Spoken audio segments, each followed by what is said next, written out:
కురిసిన వర్షాల కారణంగా కొన్ని ప్రాంతాలలోని పంటలు పూర్తిగా మునిగిపోయాయి. రైతులు పడిన శ్రమ, పెట్టిన పెట్టుబడి అంతా వృధా అయిపోయింది. పాపం ఎన్నో ఆశలతో పంటలను వేసి కష్టపడి సాగుతున్న పంటలు నీటి పాలైపోయాయి. అలా పంటలు నీట మునిగిన రైతులందరూ ఎంతగానో నష్టపోయారు. ఇది ఇలా ఉండగా కొన్ని చోట్ల ఈ అధిక వర్షాల కారణంగా దెబ్బతిన్న కూరగాయ పంటల్లో మొక్కల వేర్లు, నీటిలో మునిగిన ఆకులు, మొక్క భాగాలు కుళ్ళిపోయాయి. పోషకాల లభ్యత తగ్గిపోతుంది. సేద్యపు పనులలో ఆలస్యం జరుగుతుంది. కలుపు బెడద పెరుగుతుంది. ఆహారం తయారు చేసుకునే శక్తి తగ్గుతుంది. చీడపీడల బెడద పెరుగుతుంది. పంటల ఎదుగుదలకు, కాపు రావడానికి అవసరమైన హార్మోన్లపై నీటి ముంపు ప్రభావం వల్ల దిగుబడులు తగ్గుతాయి. ఈ సమస్యలన్నీ అన్ని రకాల కూరగాయ పంటల్లో కనిపిస్తాయి. అయితే ప్రత్యేకించి టమాటాలో మొక్క ఎదుగుదల అనేది చాలా తగ్గుతుంది. పూత రాలటం, ఎండు తెగులు, ఆకుమచ్చ తెగులు ఉధృతి పెరుగుతుంది. వంగ పంటలో ఆకులు పసుపు బారడం, రాలిపోవడం, అక్షింతల పురుగులు, బ్యాక్టీరియా, మచ్చ తెగులు ఉధృతి ఎక్కువగా ఉంటుంది. మిరపలో నారుకుళ్ళు, ఎండు తెగులు, కార్నోఫోరా తెగులు, ఆకుమచ్చ తెగులు అధికంగా వస్తాయి. తీగజాతి కూరగాయల్లో ఆకులు పసుపు బారడం, బూజు తెగులు ఎక్కువగా వస్తాయి. ఆకుకూరల్లో అయితే ఆకులు కుళ్ళిపోవడం, ఆకు తినే పురుగు, ఆకుమచ్చ తెగులు ఉధృతి పెరుగుతుంది. దుంప కూరగాయల్లో అధిక శాఖోత్పత్తి,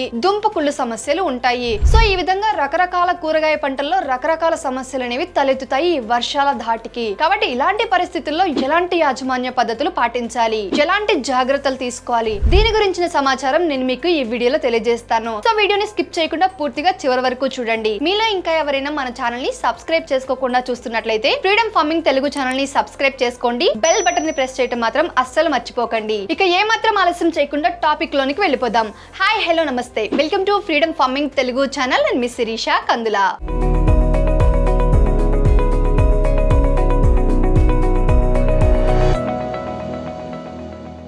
ఓపెన్ ఫార్మింగ్ అందరూ చేస్తూ ఉంటారు, ఇది మనకు తెలిసిన విషయమే. అయితే ఓపెన్ ఫార్మింగ్ లో మట్టి ద్వారా సంక్రమించే వ్యాధులు కావచ్చు, తెగుళ్లు కావచ్చు, మొక్కలు ఎఫెక్ట్ అయ్యి కొంచెం దిగుబడి తక్కువ వచ్చే అవకాశం ఉంది. కానీ హైడ్రోఫోనిక్ ఫార్మింగ్ లో అలా కాదు. హైడ్రోఫోనిక్ సాగు వల్ల మంచి దిగుబడిని, మంచి ఆదాయాన్ని సంపాదించవచ్చు. తెలుసా? మీరు కూడా హైడ్రోఫోనిక్ ఫార్మింగ్ చేయాలి అనుకుంటున్నారా? అయితే ఇప్పుడే ఫ్రీడమ్ యాప్ ని డౌన్లోడ్ చేసుకోండి. ఎందుకంటే 50% ఆఫ్ తో ఇప్పుడైతే మీకు తక్కువ ధరకే ఈ కోర్స్ ను పర్చేస్ చేసి మీకు కావాల్సిన సమాచారాన్ని తెలుసుకోవచ్చు. దానికి సంబంధించిన డౌట్ ఉంటే మెంటార్ తో కూడా మీరు డైరెక్ట్ గా వీడియో కాల్ రూపంలో కనెక్ట్ అయ్యి మీకున్న ప్రతి చిన్న డౌట్ ని క్లియర్ చేసుకోవచ్చు.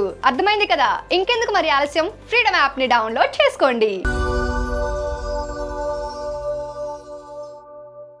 ముందుగా యాజమాన్య పద్ధతుల గురించి తెలుసుకుందాం. అధిక వర్షాలలో కూరగాయ పంటల పొలాల్లో అధికంగా ఉన్న నీటిని వెంటనే తీసి బయటకు పంపే ఏర్పాటు చేయాలి. పడిపోయిన మొక్కలను జాగ్రత్తగా నిలబెట్టి మొక్క మొదల చుట్టూ మట్టిని వేయాలి. వర్షాకాలంలో తప్పనిసరిగా బోదెలపై లేదా బెడ్లపై నాటుకోవాలి. వర్షాలు ఆగిన వెంటనే 3-19 లేదా యూరియా లేదా మెగ్నీషియం సల్ఫేట్ వంటి పోషకాలను పంటలపై లీటర్ నీటికి 5 గ్రాముల చొప్పున కలిపి పిచికారీ చేసుకోవాలి. అవసరాన్ని బట్టి సూక్ష్మ పోషకాలను కూడా పిచికారీ చేసుకోవచ్చు. వర్షాలు తగ్గి నేల ఆరిన తర్వాత రసాయనిక ఎరువులను బూస్టర్ డోస్ గా వేసుకోవాలి. ఇంకా అంతర సేద్యం చేయడం ద్వారా నేల పొరలలో తేమ ఆరేలా చేయాలి. అధిక వర్షాలకు విత్తనం మొలకెత్తేటప్పుడు లేదా మొక్కలు దెబ్బతిన్నప్పుడు నర్సరీలో పెంచుకున్న నారును తెచ్చుకొని సకాలంలో పూర్తి చేసుకోవటం ద్వారా పంట దిగుబడులు తగ్గకుండా చేసుకోవచ్చు. ఇకపోతే పందిరి జాతి కూరగాయలు, వీటి గురించి చెప్తా చూడండి. పందిరి జాతి కూరగాయలను సాగు చేస్తున్నప్పుడు వర్షాకాలంలో తగిన విధంగా మొక్కలకు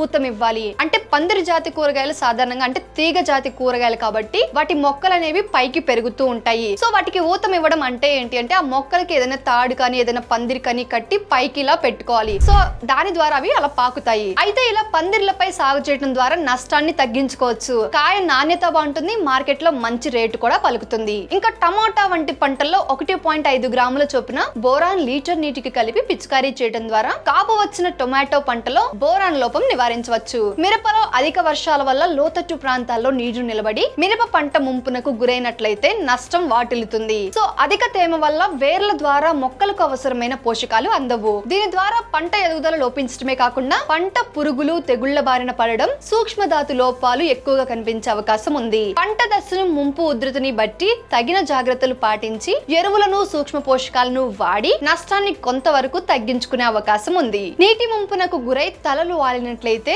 వెంటనే తేరుకోవడానికి లీటర్ నీటికి 10 గ్రాముల యూరియా కలిపిన ద్రావణాన్ని వారంలో 2 సార్లు పిచికారీ చేయాలి. వడలిన మొక్కలకు లీటర్ నీటికి 5 గ్రాముల మెగ్నీషియం సల్ఫేట్ కలిపిన ద్రావణంతో పిచికారీ చేయాలి. ఇనుప ధాతు లోపం ఉన్నట్లయితే మొక్కలు అనేవి పాలిపోయినట్లు కనపడతాయి. సో అలా ఇనుప ధాతు లోపంతో మొక్కలు పాలిపోయినట్లు గనక కనపడినట్లయితే 100 లీటర్ల నీటికి 50 గ్రాముల అన్న భేదితో పాటు ఒక నిమ్మ చెక్క రసం కలిపి పిచికారీ చేయాలి. పై పాటుగా అదనంగా ఒక ఎకరానికి 50 కిలోల యూరియా, 25 కిలోల పొటాష్, 200 కిలోల వేపపిండి వేసుకోవాలి. నేల అదునులోనికి రాగానే గొర్రుతో అంతర్కృషి చేయాలి. తరువాత స్థూల పోషకాల మిశ్రమాన్ని 5 గ్రాములు లీటర్ నీటికి మరియు సూక్ష్మ పోషకాల మిశ్రమాన్ని 2.5 గ్రాములు లీటర్ నీటికి ఒకదాని తర్వాత ఒకటి రోజుల వ్యవధిలో 2 నుంచి 3 సార్లు పిచికారీ చేయాలి. బ్యాక్టీరియా, ఆకుమచ్చ, కొయినోఫెరా తెగుళ్లు ఆశించే అవకాశం ఉంది కాబట్టి ముందు జాగ్రత్తగా 10 లీటర్ల నీటికి 30 గ్రాముల కాపర్ ఆక్సిక్లోరైడ్ మరియు 1 గ్రాము స్ట్రైపోసైక్లిన్ కలిపిన ద్రావణాన్ని పిచికారీ చేసి వీటి వ్యాప్తిని అరికట్టాలి.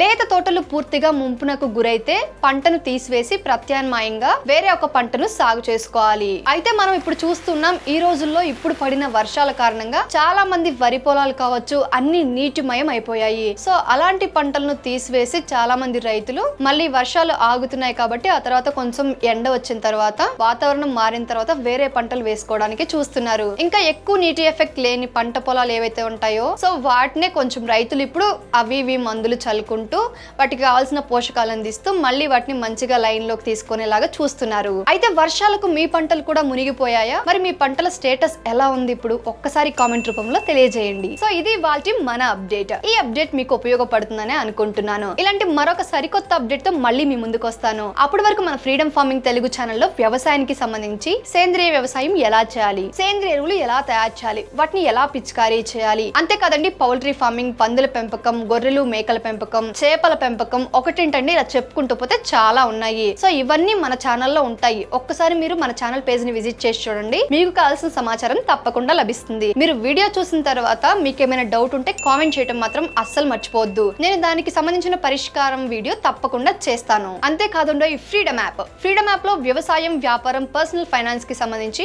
1200కు పైగా కోర్సులు ఉన్నాయి తెలుసా? సో అక్కడ ఎవరైతే అనుభవజ్ఞులైన వ్యవసాయవేత్తలు, వ్యాపారవేత్తలు, ఇంకా పర్సనల్ ఫైనాన్స్ కి సంబంధించి నాలెడ్జ్ ఉన్న వాళ్ళు ఎవరైతే ఉంటారో వాళ్ళు మీకు కోర్స్ రూపంలో మీకు కావాల్సిన ఇన్ఫర్మేషన్ ని గైడ్ చేస్తారు. సో మీరు వీడియో చూసిన తర్వాత కూడా ఇంకా ఏమైనా డౌట్ ఉంటే గనక మెంటర్ కనెక్ట్ అనే ఆప్షన్ తో వీడియో కాల్ రూపంలో కనెక్ట్ అయ్యి మీకున్న ప్రతి ఒక్క చిన్న డౌట్ ని క్లియర్ చేసుకోవచ్చు. సో ఇంకెందుకండి మరి ఆలస్యం? వ్యవసాయం, వ్యాపారం, పర్సనల్ ఫైనాన్స్ కి సంబంధించిన పూర్తి సమాచారాన్ని తెలుసుకోవడానికి ఫ్రీడమ్ యాప్ ని డౌన్లోడ్ చేసుకోండి.